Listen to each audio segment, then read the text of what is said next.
Welcome to Small Business Big Visibility. Today I have Jen Hardy, and Jen has a story like you wouldn't believe. So, wife, mother, she lives in paradise. So, when she goes on vacation, she literally drives home and vacations in her home. And she also is a YouTuber. You can see her award in the background there. She's an entrepreneur. She has an award ceremony and she does events. This lady, I don't even know if she's slept in the last 150 million years because she's so busy. It's incredible. At least that's the perception I see. And yet, she's always calm. She always has it together. She's always making it happen. Jen, tell everyone your story. Wow, that is quite an introduction. Thank you so much. Well, I don't sleep. Actually, we're working on that. 4.5 hours a night is what my phone tells me for the last over a year because I do have so many things going on. But that's the exciting thing is that I do. And so we'll go back. I mean, not too far because, we could unfortunately go back further, I'd like to admit. But the bottom line is that I was not well for a very long time. Mm. And I had, 7 kids and I had 2 little ones and 5 teenagers. And it was a lot. I spent 2014, 6 weeks in the hospital, 20-day long infusions Whoa. with preschoolers climbing on me. It was a lot. And 2018, they told me I had a year. They were going to make me comfortable, put everything in order. And I thought, well, that's really not what I want to see happen right now. And who does, right? Yeah, for But real. um, but I had been doing all these things from bed, right? I was in bed 20 to 22 hours a day at that point. And I told my husband, I said, there's nothing out there for moms who have chronic illness. Nobody wants to admit it, right? It's like our dirty little secret. And he said, Sure. if there's nothing out there, you should create it. Mm. And so I started to look around, and there were a few things, but they were kind of negative, like I'm in bed all day, and which I get, Mhm. but we need positive. We need, everybody needs positive. So I started a blog, Chronically Positive Mom, Uh-huh. and I was horrible at it. The visual things were horrible. It was bad, but there was nothing else like it. And so people paid attention. And then I started a podcast. And that was when they told me I wasn't going to make it. I thought, if I'm going to leave a legacy then was Yeah. so I got my son was going to start a podcast and he had a microphone that he wasn't using. And so I borrowed it and ended up paying him for it, keeping it because I loved podcasting and it Mm. gave me something outside of myself, right? Because even I love my kids and everything, but outside of me and my house, I got to meet new people and do things. And there was something about it that was just magical for me. And a Yeah. few years ago, I had been doing that for what, 5 years. And I thought, talking about being sick all the time isn't really healthy. Right. And so, as much as I love my moms, I want to help my moms. It's time to find something positive. So, I wanted to find another group that was underserved, and it happened to be women under 50. It was before Julia Louis-Dreyfus started her podcast, and there Okay. wasn't a lot of over 50 people Hmm. admitting it, which was interesting because I announced it at Podfest, and I had women come up to me and say, "Oh, no, no, no, don't do that. Don't admit that you're over 50. Don't tell the world because they Wow. will stop listening to you." And I thought, yes, and I grew up in LA. I know what that's like. Once you're 40, you're done, right? Nobody wants to see you. I get it. And Mm. that's why we need to be out there because people need to see other people aging naturally and normally. And if you don't want to, that's fine. You can do your thing, but there needs to be that out there. And Yeah. so I called it Fabulous Over 50 because we were going to be fabulous. And I threw in some sequins and some glitter and had all kinds of fun. And can I tell you, I felt better. I felt even better. By that, Wow. we lived on this island, which was an amazing thing to have done, but which I did to have my family have a place when I was gone to be happy. Mm. And it turns out I get to enjoy it too, which is quite wonderful. I'm not going to lie. That's a And plus. yeah, I mean, we love it. We've tried going other places. We went to the Keys. We're like, why? Why though? We go to here. Yeah. Yeah. Um, and then people said, well, why don't you put your podcast on YouTube? Everyone's on YouTube. And I thought, back to the aging thing, right? Nobody wants to see somebody over 50 on YouTube. You don't see very many faces over 50, but they really pushed. And I thought, okay, fine. I'll put one thing out there. After 8 years, I had 38 subscribers, and I had even Eight done a 30 years. episodes in 30 days push, Oh and my that's what got goodness. me to 38. Okay, so yeah. So when I put this episode up, I had zero expectation because I had worked very hard to Yeah. get nothing. But I thought, while I'm putting that one episode, if I'm going to do video anyway, which I didn't want to do, I'm going to batch out some shower thoughts. I always thought it was silly that no one did them in the shower. Why aren't you in the shower? Dressed, modestly dressed. But Sure. I batched out 100 because they're so easy to do. And I scheduled them 3 a day and we went on vacation. I Mhm. was scheduled out for a month because, of course, I'd already done this month long thing and nothing happened. So it's a couple days in, we're on vacation. I turn on my phone and things are blowing up. And I was like, oh, you know, Right. there's more than 38 subscribers. And I was monetized in 3 weeks. I had 250,000 views my Whoa. first month. And Whoa. I had my first partner manager a couple of months after that at Mhm. 2,400 subscribers, which normally you need 100,000. I had my second partner manager at 9,000 subscribers.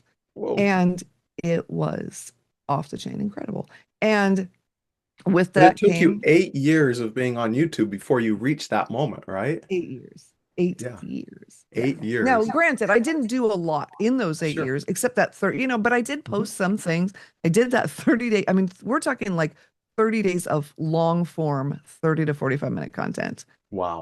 which is honestly at this point too long. But back then, yeah, it just took off. And so my tip for anybody watching, right, especially if you have a business, you want to be seen, is that there are millions of people out there, and there's probably hundreds of thousands doing exactly what you want to do, right? And show the things you want to show. So what is it? What is your shower thought idea? Is basically Ooh. what makes you stand out completely when people are scrolling. So, if you have a roofing company, great. But what do you do? Or how can you present yourself that's going to stop the scroll? That is the only way it's going to happen. And so for me, it was wearing a blingy rope because, I had the blingy fabulous over 50 and I was holding the shower nozzle as a microphone. And I've tried with real microphones, putting them, nothing works. It's actually Mm. my iPhone and the shower nozzle. So this does not have to be hard. That's the other thing I think is that everyone thinks it has to be a production. It has to be hard. It has to take hours. And it does not. It doesn't. Wow. So, And yeah. success came when you weren't doing the hard side, right? Exactly. And when I Yeah. wasn't even trying, I mean, that was just fun for me. And since then, I think I've done about 1,600 shower thoughts. Wow. Um, You know, yeah, what really stands out to me so far in your story is you came from LA. And for decades, the culture of America was held in the hands of the executives over there. And they told us, you should look like this, you should weigh this much, you should be this age, you should like these things. And it's crumbling. And you are one of those people that's literally taking the sledgehammer to the system and saying, no more. We can be real, we can be ourselves, and we can be successful. And I love that. absolutely. Well, and fun fact, I mean, we left LA specifically because of that, because I had girls that were 7 and 11. And when we were getting ready to leave in 99, just after 2000, a standard birthday present for 16-year-olds was a boob job or a nose job. And I thought, okay, no, no. Because I grew up my whole life anorexic and whatever, your butt's too big, your butt's too small. Like everything is wrong. There's no, depending on, right? It's the eye of the beholder. And I wanted to leave that. And so it is very ironic that and I did theater in LA. I did musical theater and I did theater and I loved it. Very not, like in LA proper. I mean, people were not paying thousands of dollars to see me, but I did have that experience. So that was good. And I always wanted to be on the stage. I knew I went to see some women speak. There was 20,000 women in this stadium, and my son, who's almost 30, was 6 months old. And Mhm. I remember sitting there saying, that will be me one day. Like, this isn't my time, but that will be me. And what's funny is I had my biggest month on YouTube last month, and there was over 600,000 views. And Whoa. I thought, okay, so technically I've had that, you know? Yeah. Now I want to have it though with the people. Hmm. But it's crazy. And then I did a rebrand, which is going to mean that my number is not going to be over 600,000. It's not going to be over 100,000 in the next 30 days. And you know what though? It's okay. And that's the other thing, um, is that it's really easy to be a slave to the algorithm and to the numbers. And I got to be honest, the first year and a half, it was all encompassing to try to, Mm. keep that pace. Yeah. And I wanted to rebrand and do what I knew I needed to do, and I couldn't let go of that number. Mm. And it's very, I don't know what the word is, peaceful, I guess, to say it's going to be okay. And I have to live my life not based on some computer chip making a decision that changes day by day, you know? 100%. That's a great way to put it. You cannot let a computer chip control your destiny in life. You cannot. In fact, and I wrote a song about it actually, that just came out last week. Uh-huh. Um, called The Creator's Love Song. And I'll give your viewers the secret. It's a love song. It sounds like it's a woman with a horrible narcissistic man that she can't let go of. And in the end, it is the algorithm. And so I got a bunch of my friends to do the video with me, and yeah, I love it it. was a lot of fun. Has, Which has music always been a part of your life, or is this a newer development for you? So music has always been part of my life. So Hmm. when I was a child, my dad and I, there was a lot of, messy things, but one of the beautiful things that my dad and I did, well, we would sit at the table and we would make up songs. I mean, for hours. And it was what is now Oh. rap, right? I mean, like poetry to like slam poetry or whatever. But Hmm. we would just sit there and laugh and make up these songs. And so it's something I've done since I was about 5 years old. And I've always been a songwriter. And even when I lived in Nashville, though, didn't have anyone to produce my songs. And so, they wouldn't, I don't even know where they are anymore. They're on some old computer. But then AI music came out. Mm. And so I've been doing that forever. So I have well over 100 songs. Oh, wow. But then there was this whole do you own it, do you not own it, yada, yada Right. thing, which technically they say you do if you pay whatever. But if I write the lyrics, because I write the lyrics all myself, the AI does not Mhm. do one word, and Uh-huh. then I sing it, then I can copyright it. Ah, okay. So now they have my voice, which isn't the best voice. I'm not going to lie. I know that. We're Hmm. never going to be a top 100 or whatever. But the fact, I think for me, showing other women specifically or people over a certain age, you don't have to do things perfectly and you Hmm. can still do them. How incredible is that? You know? Well, I think you could still be a top 100 because when you look at some of those old rockers, their their voice was terrible, but they had the passion, and that passion is what people came for. Well, that's, yeah, it's it's definitely passion and not, perfection. But, you know, there's also meaning behind everything I do. And I Hmm. think there's not a lot of that anymore in music. I don't Mm. know. I mean, as a teenager, I was really into punk and all that. And, a lot of that had a point. It may not have been a good point, might not have been correct, but there was a reason, you know? And I like putting things out there that have meaning. And if only one person hears it and goes, "Oh my gosh, I get that," that's Hmm. okay. Mm. It's just my fun. I think it's other people play video games or they watch TV or they do whatever. The only fun I have is music creation and songwriting. Gotcha. That is my fun. So So yeah. I mean how my did, family. sure, but music's fun. How did you, if I can roll back for a minute, I'm really curious because you were given a year to live, Yeah. and yet here you are. Like that's a point in life that very few people ever experience. How did you make it through?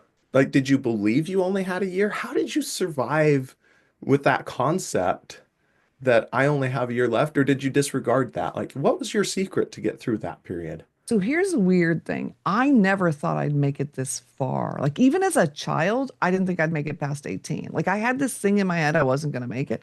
I had a really rough childhood. And so I think I'd always in my head I was like I'm not going to make it like other people do. So I'm just going to and I'm also rebellious.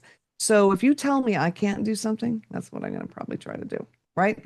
And so but because I'd been so sick in 2014, I actually had written letters to my children and put together everything that I wanted them to have and done all these things Hmm. then because I we didn't know if I was going to make it then. They didn't come out and say it, but I mean, I was really not doing well and I Sure. wasn't responding to treatment because I was misdiagnosed and Oh, it wow. was a whole thing. Um, and they gave me medicine that put me in the ICU and it was kind of scary. But I think in 2018 when it happened, I was okay with it. It wasn't scary to me. My body was not. listening. I had been in a wheelchair for 4 months. My room was 5 stairs down from everything else. We'd converted the garage. So I literally couldn't leave my bedroom in Oh, wow. 2014. So we would have camp chairs. My kids would come down and their friends would come down and everyone would hang out and we'd watch movies. And it, the world revolved around that. It was a weird time. Hmm. And so I think once we got past that, I was like, well, if I'm going to go, I'm going to go. We found this island. We're going to move here. So my two younger children that live with us, they have the beach. They won't think about me. My husband, they Mm. can just go sit on the beach. And but then we came here. I was using a walker and a cane at that time, which I am not using at all right now. It's very exciting. Um, and I don't know. I'm a firm believer in the ocean as a healer. Mm-hmm. There's something about that salt water and the air and everything psychologically, physically, that is incredible. My disease is progressive. I have muscular dystrophy. So like Jerry's kids, not my Yep. MS. Everyone thinks it's MS. It's not better. I have almost no muscle on the outside of my spine. The doctors say I should be strapped to a wheelchair. I shouldn't even be sitting up based on my Oh. scan, which I had put up on my website when I was doing the chronically, ill thing, because people are like, no, that's not a thing. Um, but it is, and it's a miracle. I have no idea why. Mhm. Um, well, I think because I have a job to do, and I'm going to continually give myself new jobs to do so that that continues to be a thing. Um, and I I think love it. that's part of why I'm so busy and I do so many things, Hmm. because tomorrow may be the day that I don't get up and walk across the room, right? And Yeah. so I'm going to do everything I can while I can Hmm. and enjoy the heck out of this life that I've been given and push the boundaries of what I can do to show other people. Because I feel like if I can get up and do things, walking, right? Yeah. Doing a video, putting it out, going up on YouTube as a 57-year-old woman, other people can get up and do, I mean, whatever it is they want to do. Sure. Um, Absolutely. I love that story of your kids' friends coming down to where you were at. But how do you balance this work and doing all the things and also family and taking care of that and making sure that one doesn't push the other out? it is a very difficult balance. Hmm. For 35 years, I took care of my family and my children because I've been a mom for 36 years. And that was my whole life. Mm. And I was very happy to be in that very traditional role. When I met my husband, he's like, no, no, no, things are going to be even, da, da, da, da, da. But within months, I was home, he was working, and he ended up liking that. And it was Mm. great. But he retired, not of his own volition, but because he was at the burn pits in Iraq. There's a whole lot going on with that.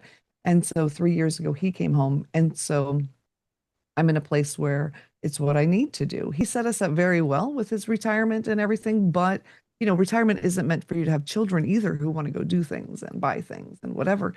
And so that is now my role. We've switched, which I'm much happier than he is in our rehearsal. I wouldn't have been 5 years ago. I would have been Mhm. miserable, but what I do, I just absolutely love it. Mhm. And I don't spend as much time with my family at all as I used to or as I'd like to. But Mm. when I do, it's very intentional. I don't believe in that.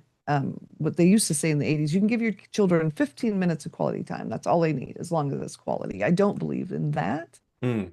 My studio is at home. I'm coming in and out of the door all the time. I'm checking on them, making sure everything's fine. They both have Asperger's. So it's a little bit different for my husband to run that kind of a household, and we homeschool. So, but at dinner, every night at dinner, we play board games every single night. So we're together at least an Oh, hour cool. every evening.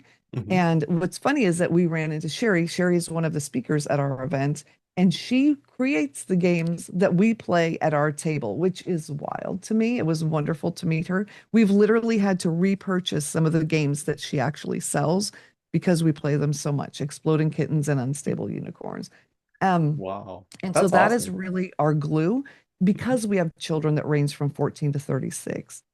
We had to find something that held everybody together because there's not a lot, and it's games. We love games. And so that is the tool I use to really keep us, yeah, together. And when you have teenagers, board games are a great way of having conversations without them realizing you're having conversations if you have children that don't like to speak.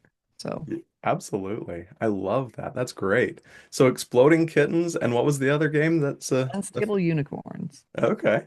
Those are the two go-tos, huh? Those are two go-tos. Well, and we have new ones. King Domino. I don't know if you've ever played that. Highly recommend. Okay. It's a strategic domino game Mhm. wherein you have different kinds of properties. It's and then what is the last one? Munchkin. It's like D&D light as a board game, but Mhm. funny. Oh, You know, okay. more funny than whatever. We have the Shakespeare edition because yeah, and because we homeschool. That sounds like a homeschooler thing to do, and that's what we do. Basically, those four games. Too cool. So going back to your YouTube channel for a second, you said you recently have completed or are in the process of rebranding. So tell us a little bit about that. So I do a lot of different things, and it's too many. I Hmm. do value family time, and there is no realm in which I can continue to do all of these things and get back the family time that I need and that my family needs. And so, in order to do that, I've hired a team, a branding team, to help me figure out who is Jen Hardy, exactly what is her message and her mission, and how are we going to cohesively put this together.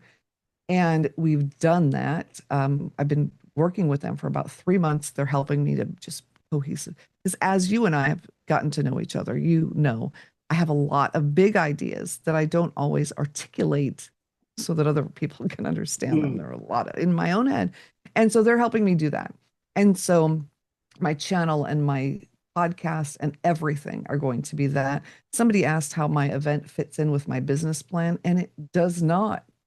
It isn't technically part of my business plan, but the event is my party for my friends, is basically what it is. It's Mhm. the thing that I believe needs to happen in the media space. And for some reason, no one's doing it.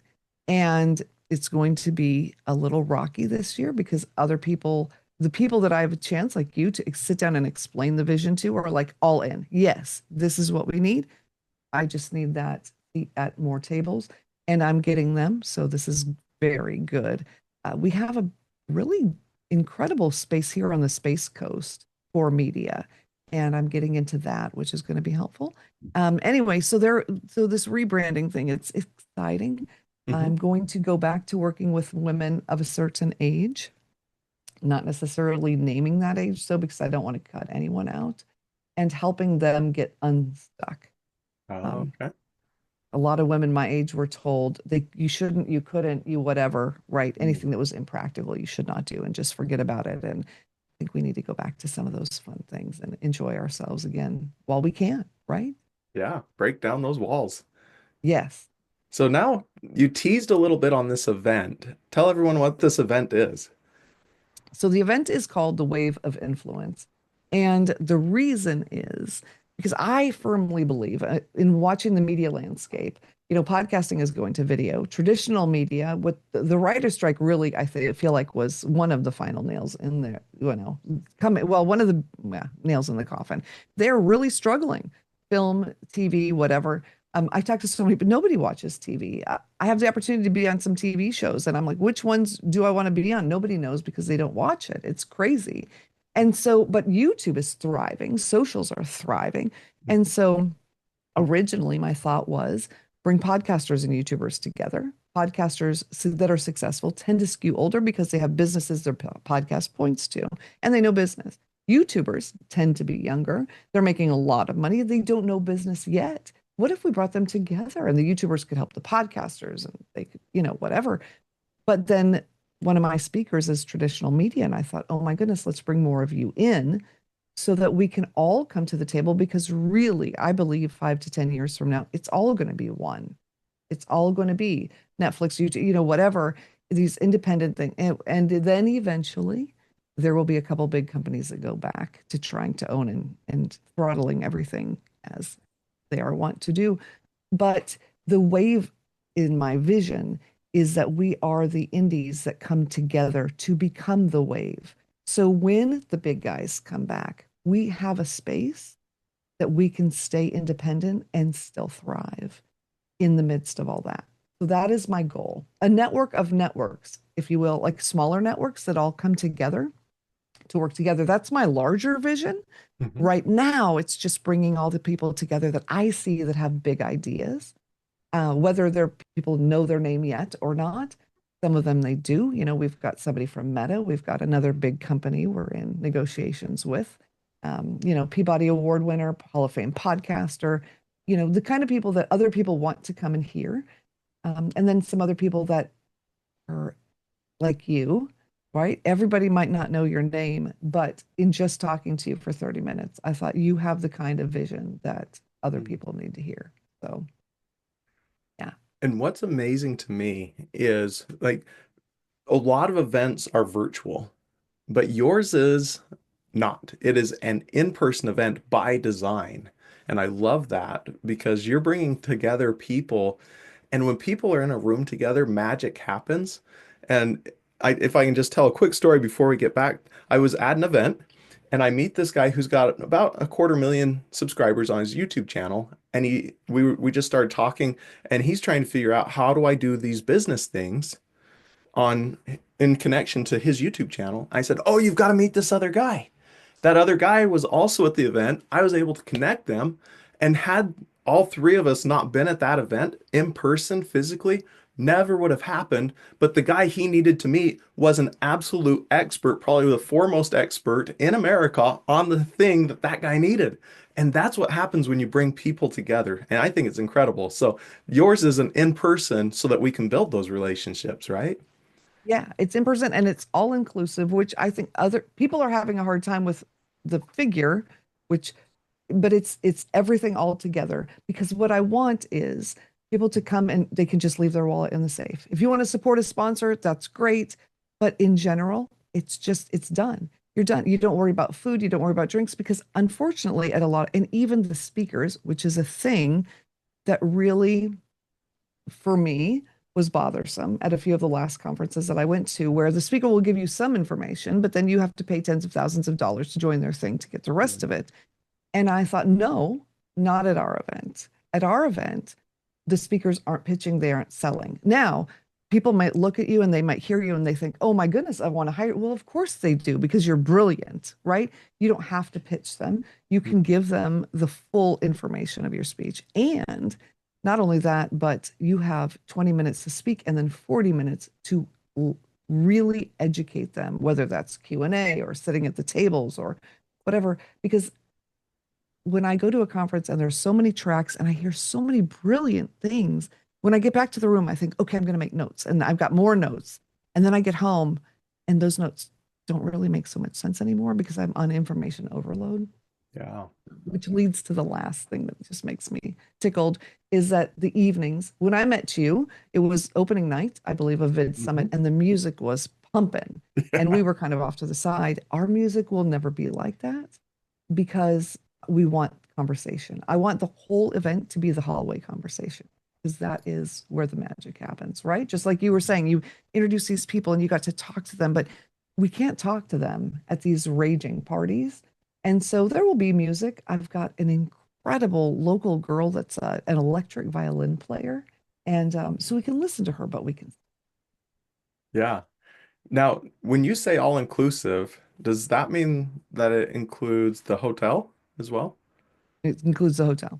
So you So stay at the Crown Plaza. your cost for this event is actually really comparable because every other event, I buy the ticket, then I go buy the hotel, and then I'm out all the money for the hotel. You've just bundled them together and got amazing accommodations, so we're not staying at a Motel 6 at the Yeah. same price as what I'm gonna get a stay at for the event, right? Like to me, you may say it's expensive because that's what you're hearing, but in reality, it's a better deal than going to a lot of these other events I've been to because I buy the ticket for big piles of money and then I go get a cheap hotel for even bigger piles of money than the event costs.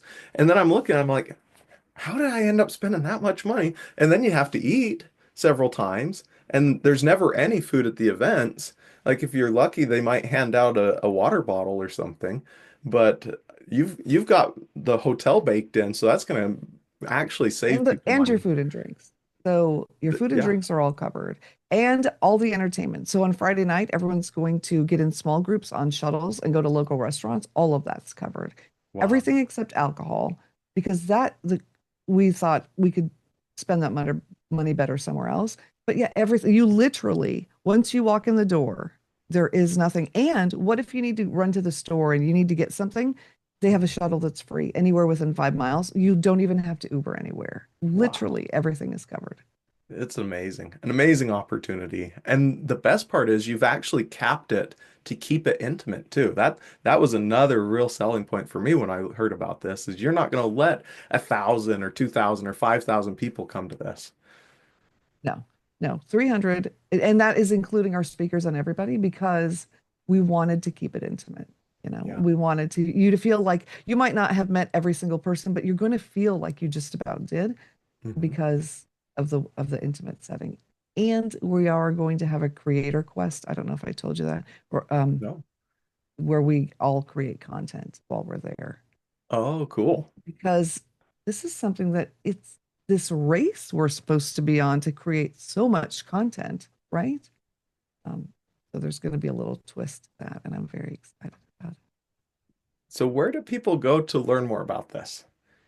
So waveofinfluence.com, Hmm. everything's right there. We had some brilliant help with our website that now looks beautiful. And we are not having sales on tickets because this isn't a sale kind of event. But if you were to talk to Jason, he might be able to have a special something for you for it. So, but it's not the discount kind of a thing. It's out to Crown Plaza on an island. We've got a chef preparing all of our food. It's going to be incredible. And like you said, you're going to pay what you would pay for a standard conference and just not have to worry about a darn thing. So, Yeah. yeah. And just to me, the connections that a person's going to make at one of these events is going to shape the future for years to come of the kinds of deals they do. People can sit in their corner, and I didn't learn this until recently. And so I've like, I wasted so much of my life. But you sit in your corner doing your thing, working so hard, and nobody knows and nobody cares. But you step out, you meet a few people, you start making those connections, and all of a sudden, deals start happening, opportunities open up, things that were holding you back. Someone else can say, "Oh, let me take care of that." Poof, it's gone that fast, and it all happens from coming to something like this. So you can't keep me from showing up. You'll have to call security if you don't want me to come because I'm going to be there. Well, and I love it because the people that I've invited personally are all people like you, where we're connectors, right? And we all know a bunch of great people that are in different circles. So if the speakers are so eclectic, but Mm, that's purposeful because they all know different things and different people. So as you speak to them, you're going to be introduced to these different people. And yeah, I can't wait to see what happens. I really can't. It's going to be tremendous. Yeah. So tell us, how do people also connect with you? What's your YouTube channel? How do people find you? What are all the places they should go to? So I am the Jen Hardy everywhere because there were other Jen Hardys. So the Jen Hardy, and my website is jenhardy.net. Ooh, that .net kills me. But yeah, jenhardy.net, and then yeah, the YouTube channel and every other social wherever you like to be. I was just on YouTube, and I now am putting things out everywhere. It's very exciting, and so I can meet people anywhere they are. But the website Awesome. has everything, Perfect. So go to and then there's even a jenhardy.net. link to the event there. So what's that? So you say jenhardy.net is where they can go to see all the links to all the things then. To all the things. Yeah. Perfect. Well, thank you so much for giving us this much time and telling us all your story and the ups and the downs and sharing some of your wisdom. Love the way that you're taking the sledgehammer to society and saying, this is for the people, not for the elite anymore. And also building events so that people can connect and build a future for themselves and their families. Thank you. You're welcome. Yeah, I think it's going to be incredible. I'm very excited about it. I love it. Thanks, everybody.